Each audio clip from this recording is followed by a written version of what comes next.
Olá, professora Ariane Lima. Vamos dar continuidade ao nosso conteúdo, hoje falando sobre o segundo reinado, que vai de 1840 a 1889, o governo de Dom Pedro II. De acordo com a Constituição, Dom Pedro II só atingiria sua maioridade aos 18 anos.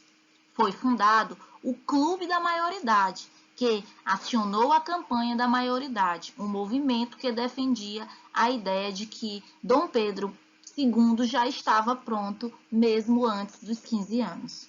O Partido Liberal apresentou um projeto para antecipação da maioridade, mas as forças conservadoras se colocaram em oposição aos liberais, que, por sua vez, foi às ruas fazer manifestações e recebendo o apoio do povo. Com toda essa pressão popular, em meados de 1840, Dom Pedro II foi considerado maior de idade com 15 anos incompletos, dando início ao segundo reinado, que vem de 1840 até 1889. No segundo reinado, podemos falar dos partidos políticos. Conservadores e liberais eram caracterizados como grandes proprietários escravistas, eles possuíam o domínio do poder, tinham atitudes antidemocráticas e antipopulares, e assim eram reconhecidos como farinha do mesmo saco, ou pela expressão, não há nada mais conservador do que um liberal no poder. Era essa a característica dos dois partidos políticos. Nesse momento também nós vamos assistir o crescimento das oligarquias cafeeiras de São Paulo, Rio de Janeiro e Minas Gerais, que serão bastante importantes para o nosso próximo período político, que será a República.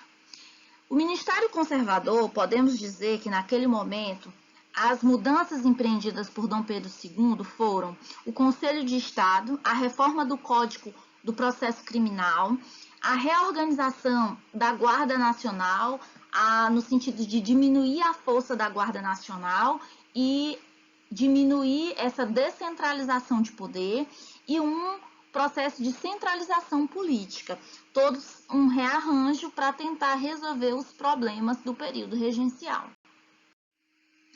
As características: caracterizado como um parlamentarismo às avessas. O imperador escolhe o primeiro-ministro e esse escolhe o conselho de ministros. E ainda temos a presença forte do poder moderador exercido por Dom Pedro II. A Revolução Praieira em Pernambuco, ela vai acontecer de 1848 até 1849. Quais foram os fatores? Composta principalmente pelos liberais radicais, contra os latifundiários, contra os comerciantes portugueses e em razão da miséria, da fome e da falta de terra para a população. Quais foram as ideias da Revolução Praieira? A República, a liberdade de imprensa, o fim dos privilégios aos comerciantes estrangeiros. Vamos lá para a nossa política externa. O rompimento das relações entre o Brasil e a Inglaterra ficou conhecido como a questão Christie, né? Um episódio importante da nossa política externa. Aconteceu que em 1861, o Príncipe de Gales, um navio inglês, teve sua carga roubada no Rio Grande do Sul. Em 1862, 3 marinheiros ingleses presos por desordem no Rio de Janeiro. Diante disso, o embaixador britânico exigiu uma indenização em dinheiro e a punição dos responsáveis pela prisão dos marinheiros. Também decidiu pelo aprisionamento de 5 navios brasileiros em Londres. Para resolver a situação internacional, Leopoldo II da Bélgica deu um parecer favorável ao Brasil. A Inglaterra não aceita a decisão e rompe em relações. Em 1865, o pedido de desculpas formais dos ingleses, através de Eduardo Thornton, e o reatamento das relações com a Inglaterra. A Guerra do Paraguai, ocorrida de 1865 1805 a 1870. Um importante conflito acontecido no Brasil. Quais os fatores? O modelo econômico paraguaio, uma economia autossuficiente, pequenas propriedades, estatização e ditadura com um exército forte. O temor do Brasil e Inglaterra da unidade dos países latinos para a formação de uma república. Disputa entre Brasil e Argentina pela influência no Uruguai. O apoio do Paraguai a Aguirre, presidente do Uruguai, nos incidentes do sul do Brasil.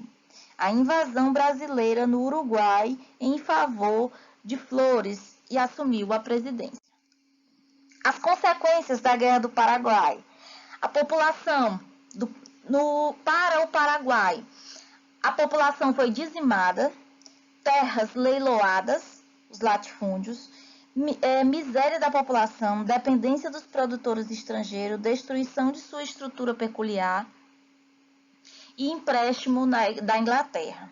Gente, é interessante que nesse período a Inglaterra ela que sai ganhando com o conflito, né? O Brasil, ele vai sofrer um endividamento com a guerra, né? Ele vai se endividar e quem foi que ele pediu emprestado? A Inglaterra. Contestação à escravidão, o início do declínio do Segundo Reinado, o fortalecimento do exército brasileiro, o movimento republicano. A Inglaterra, o que ela ganha? Novos mercados e empréstimo para os países da guerra.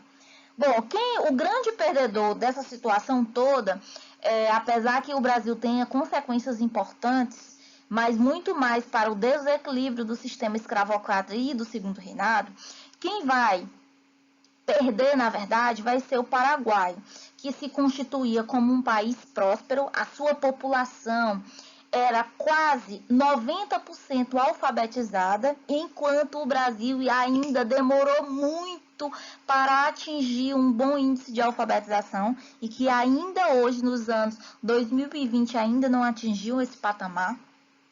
Quem saiu perdendo foi as mortes e um futuro que o Paraguai devia ter. Então, a crise do Império. A crise do Império, ela teve fatores estruturais, como a questão abolicionista. O Segundo Império era como se fosse uma panela de pressão próxima a explodir. A abolição era uma dessas questões.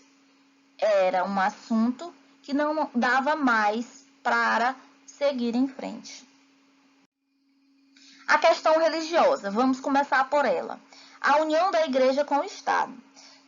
Sempre sabíamos da união entre o Estado e a igreja desde o início da colonização. O que vai acontecer? O Papa libera a encíclica Syllabus, Pio IX, que condena a maçonaria. Bispos. Acontece então a prisão dos bispos de Olinda e Belém do Pará por não aceitarem clérigos ligados à maçonaria, em desobediência às ordens do Papa. A igreja retira então o apoio a Dom Pedro II. O que vai acontecer, gente? O reinado de Dom Pedro II, toda a família real e a elite vinculada a Dom Pedro II tem vínculos com a maçonaria. Eles não iam continuar apoiando a igreja se condenasse os seus parceiros maçons. A questão militar. Após a Guerra do Paraguai, o exército incorpora a ideia de resolução dos problemas da velha estrutura com as ideias republicanas. Deseja maior participação na política administrativa do governo. Deseja acabar com a influência da Guarda Nacional. Isso será um problema para nós e será um problema no nosso futuro, tanto no golpe da República quanto no golpe militar. Porque o Exército vai, a partir da Guerra do Paraguai, achar que papel do Exército é influenciar na política interna e externa. E não é. O papel do Exército é uma força militar que defende o país contra ameaças estrangeiras. A questão republicana. A crise das estruturas imperiais ante a modernidade, os grupos industriais, a diminuição das importações, as classes médias querem a participação política, eles são contra o voto censitário e indireto, né?